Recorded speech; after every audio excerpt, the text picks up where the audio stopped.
Olá, boa tarde, mulheres de Deus, tudo bem? Hoje nós vamos para o capítulo 7, que diz assim, o título, Você é única. Morei muitos anos fora do Brasil e a maior parte desse tempo foi em Londres, na Inglaterra. Lá tive uma amiga sobre a qual em especial gostaria de falar algo.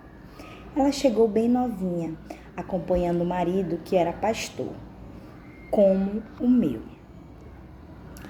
Logo que participou da primeira reunião com as esposas dos pastores, ela percebeu que era a mais jovem dentre todas. Começou a observar com admiração algumas de suas novas amigas. Elas eram tão seguras e falavam inglês tão bem, e isso aos seus olhos, além de serem maduras e experientes. Ao se comparar com elas, essa amiga tão novinha cobrava-se muito para ter o mesmo tipo de comportamento e nível de segurança. Isso a atrapalhou muito, pois nunca se via no mesmo nível. Ela se via muito jovem e diferente. Isso lhe causou muitos problemas internos, porque apesar de suas amigas acreditarem em seu potencial, ela própria não acreditava e sempre se colocava para baixo. Mais interessante ainda foi ouvir, depois de um certo tempo, de uma outra amiga, nesse caso mais madura, que se sentia um pouco inferior, pois estava em um lugar cercado de amigas mais jovens e muitas vezes se sentia inferior a elas. Percebeu o problema da comparação? Ela gera injustiças, inseguranças e não nos faz nada bem. Deixamos de perceber o nosso próprio valor. Ser mais jovem tem suas qualidades, ser mais madura tem também as suas. Precisamos aproveitar isso e não nos anular. Muitas das vezes nós mulheres gostamos de nos comparar. Ai, aquela menina lá, ela tem um cabelo mais bonito. Ai, ela é mais nova porque ela é mais magrinha. Ai, ela é muito inteligente. Ai, eu não consigo. Às vezes até a gente se faz de vítima por causa disso, né? Ou aquela mulher, nossa, aquela mulher entende do negócio, eu não entendo. Isso não é bom. O segredo de hoje, fuja da comparação. Não se compare com ninguém. Você é única, Deus criou você. Eu sou única. Eu me comparava com outras mulheres que, poxa, cuida bem dos seus filhos, faz isso para os seus filhos, ajuda o seu filho que é adolescente. Mas eu entendi que eu era única e que eu tinha que lutar para me fazer com que desse certo o meu cuidado com os meus filhos, o cuidado com meus filhos adolescentes, o cuidado com o meu casamento. Muitas das vezes a gente quer comparar o casamento da fulana, desculpa, é que estão arrumando um telhado aqui. A gente quer comparar o casamento da fulana com o meu, mas não é assim. Por quê? Porque eu vivo uma situação, a fulana vive uma outra situação.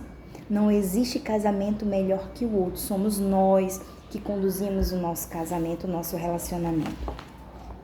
Os homens não têm muita coisa de se comparar. Pode haver exceções, mas a maioria tem aversão a isso. A mulher, no entanto, tem uma inclinação natural à comparação. Embora seja algo ruim e nocivo, pode haver exceções também, mas a maioria age assim. Querem ter o cabelo da fulana, os lábios da beltrana. As clínicas de cirurgia plástica estão cheias de mulheres perfeitas, mas insatisfeitas com o fato de não terem um nariz tão fininho como a da modelo da capa de revista do mês passado. Não há nada de ruim em olhar alguém e admirar suas qualidades. O problema é a falta de limites na admiração. A comparação gera expectativas frustradas. Por mais que se tente, jamais será possível ser a outra pessoa. Quem está insatisfeito consigo mesmo nunca vai se achar à altura do outro que admira, por mais que se esforce. Há ainda outro lado da comparação que também é ruim. Considerar-se melhor que a outra pessoa. É o que acontece quando você se compara com os outros para mostrar a eles a si mesma que é melhor. Isso abre espaço para a soberba e torna uma pessoa orgulhosa e intragável. Se você age assim, se prepare para tomar vários tombos na vida e ver sua beleza ainda pelo ralo. nem pior nem melhor, mas igualmente especiais. É assim que devemos treinar nossos olhos para ver as pessoas em relação a nós e também para nos ver em relação a elas. Sabe por quê? Já vou lhe dizer. Antes de eu continuar, não vamos nos comparar, como eu estava falando para vocês. Não se compare e nem queira ser melhor. Eu educo meus filhos assim.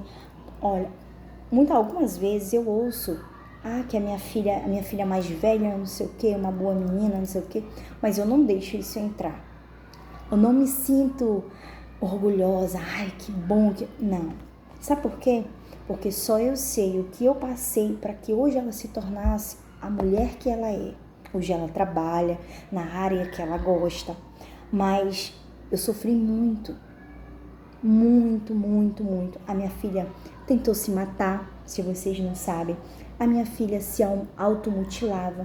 A minha filha, dos olhos claros, linda, se sentia feia. Eu passei muita coisa com ela. E foi Deus que me deu forças, Deus que me deu sabedoria para conduzir, para ajudar ela. Entendeu? Então, se hoje algumas de vocês veem, a filha da Nailfa é assim. Gente, foi Deus, não fui eu, porque eu mesma não conseguiria.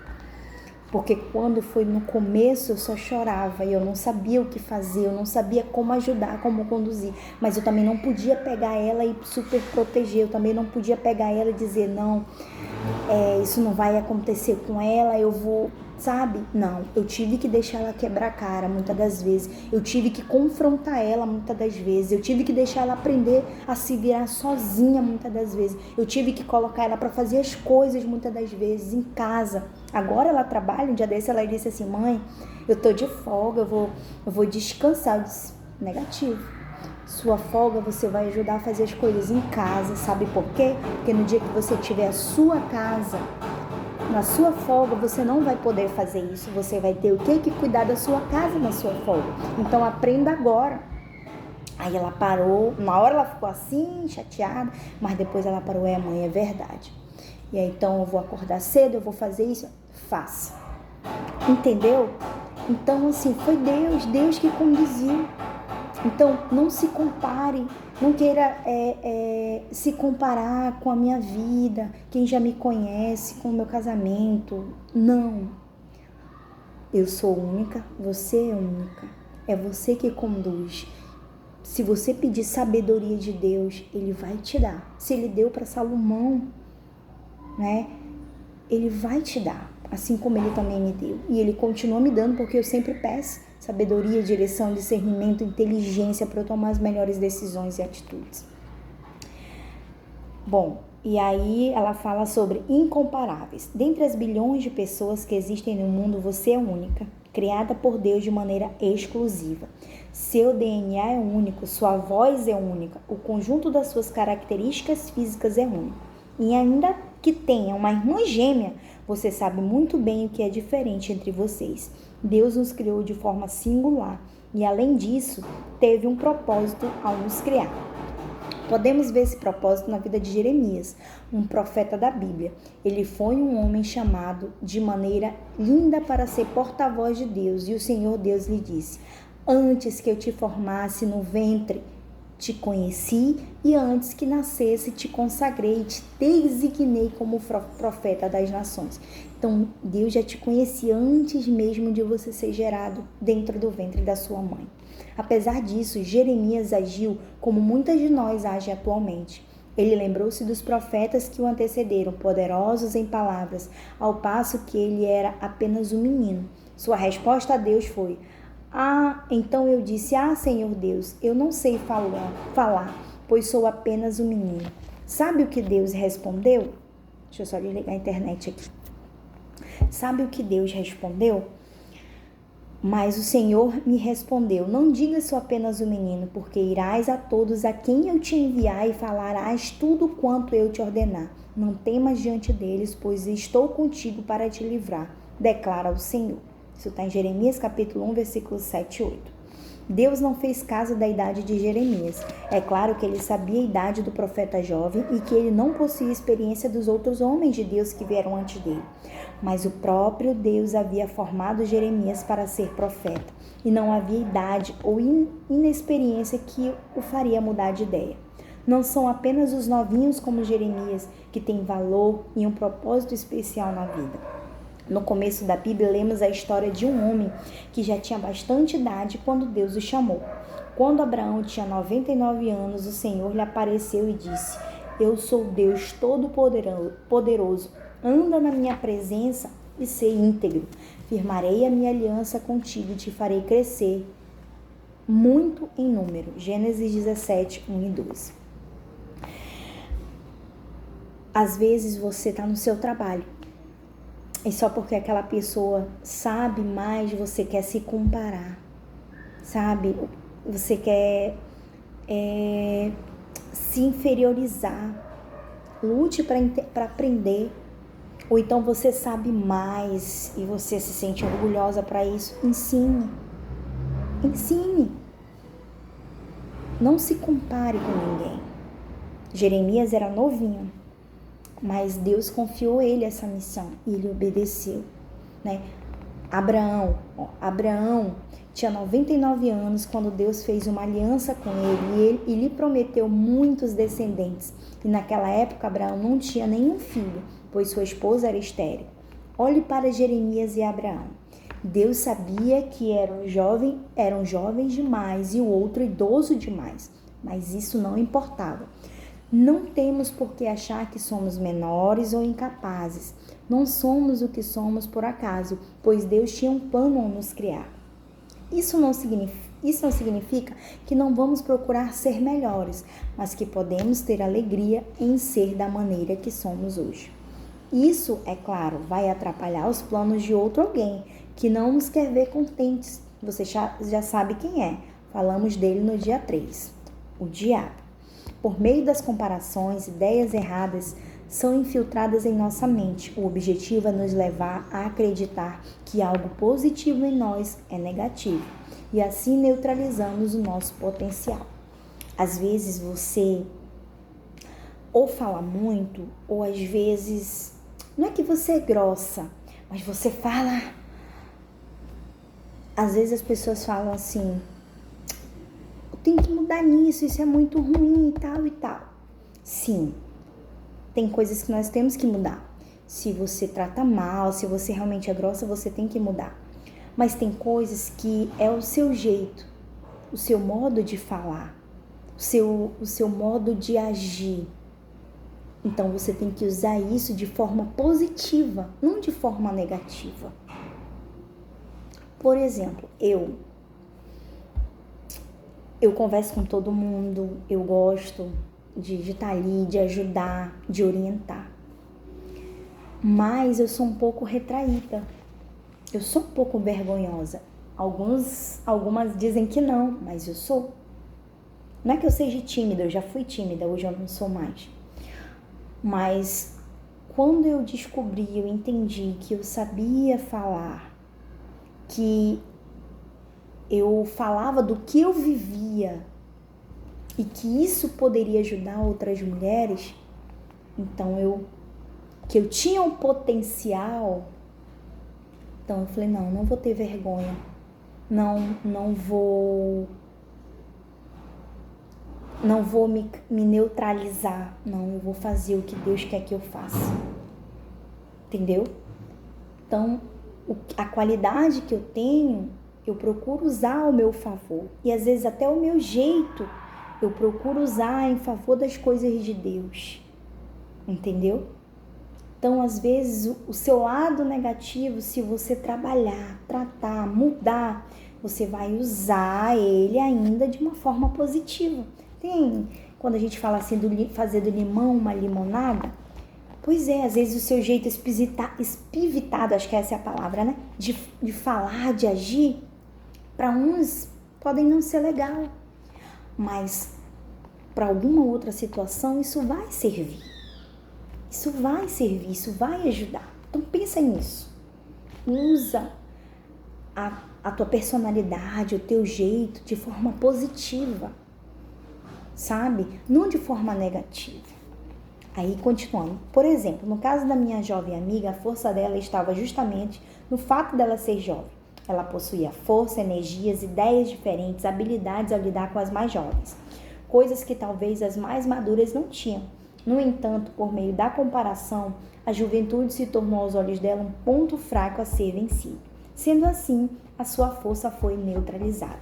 Por exemplo, eu trabalhava na igreja com os idosos e depois eu fui trabalhar com adultos normais, assim, de idade 40, 30 e poucos anos.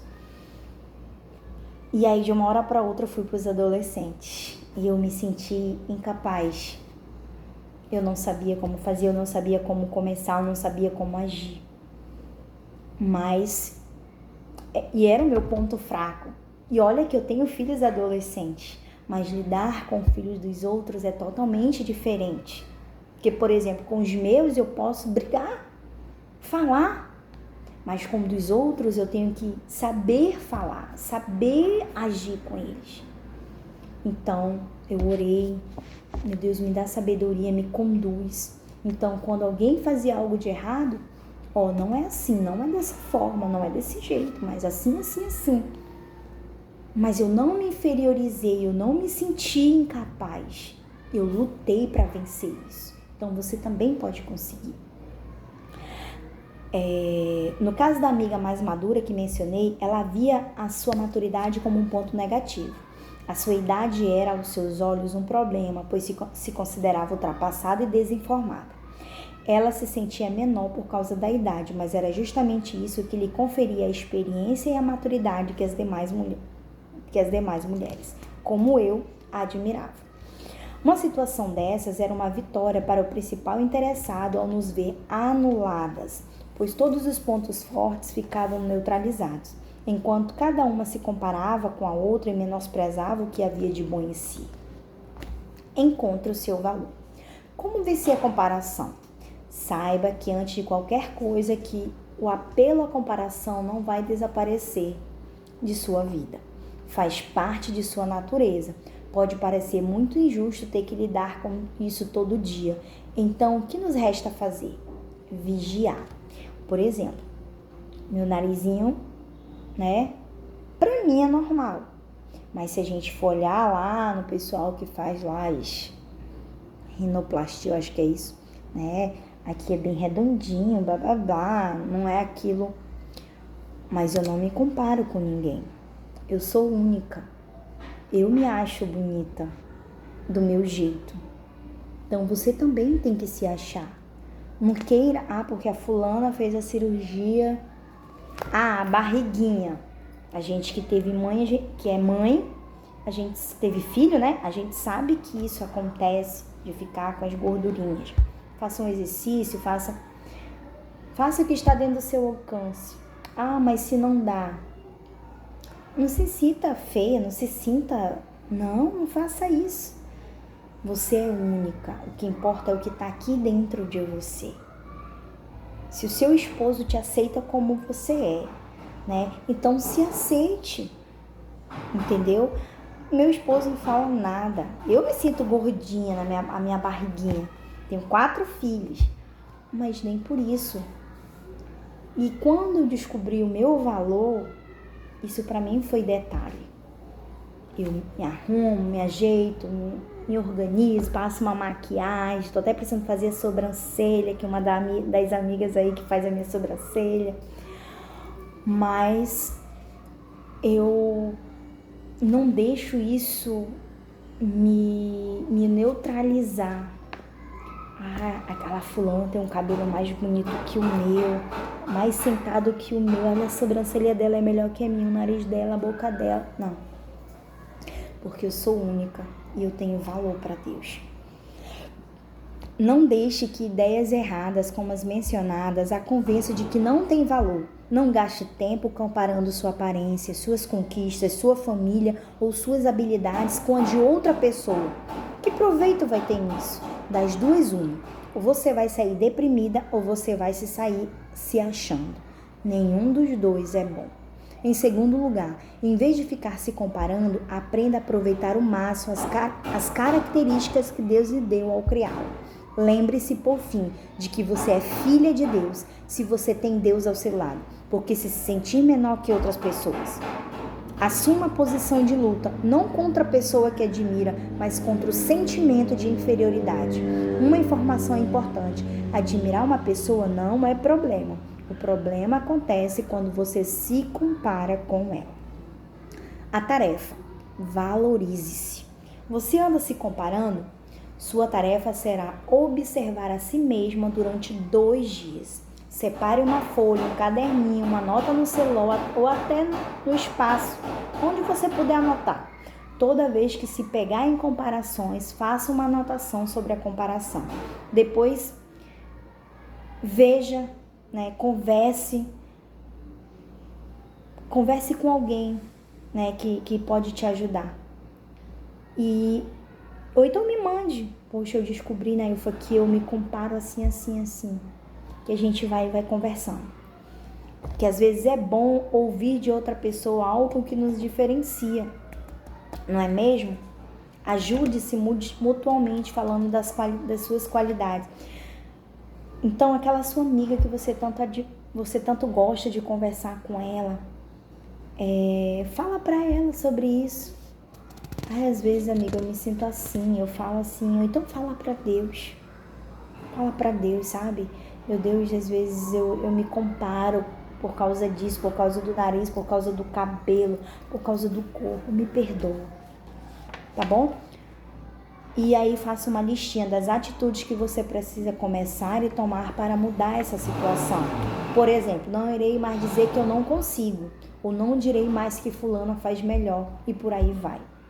Às vezes você deixa de estudar, de fazer alguma coisa, porque eu não tenho ninguém para deixar o meu filho, a minha filha. Mas, às vezes, se você conversar com jeitinho com um familiar, com sua mãe, ou até mesmo um filho seu, você consegue que alguém lhe ajude, sabe? Ou seu marido. Pense nisso. Não dê desculpas. Nailfa, falar é fácil. Eu sei que falar é fácil, mas eu já vivi isso. Eu já vivi de não poder deixar meus filhos com ninguém. Mas eu tive que sentar, sem medo. Eu sou a mãe, eu sou a autoridade em casa. Sentar e conversar. Minha filha é assim, assim, assim.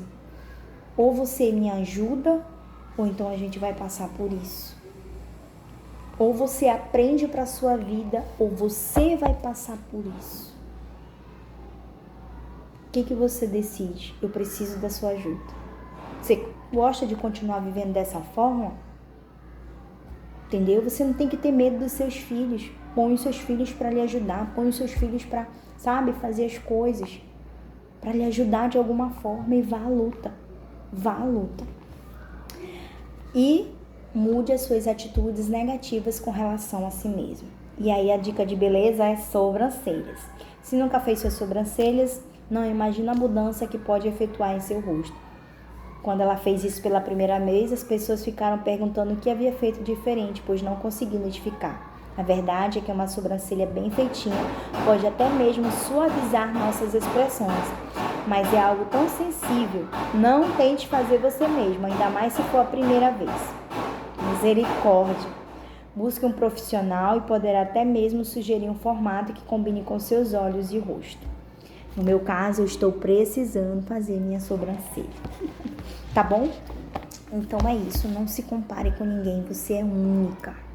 Deus te escolheu para fazer diferença na sua casa, na sua família, com seus filhos, no seu casamento, no seu trabalho.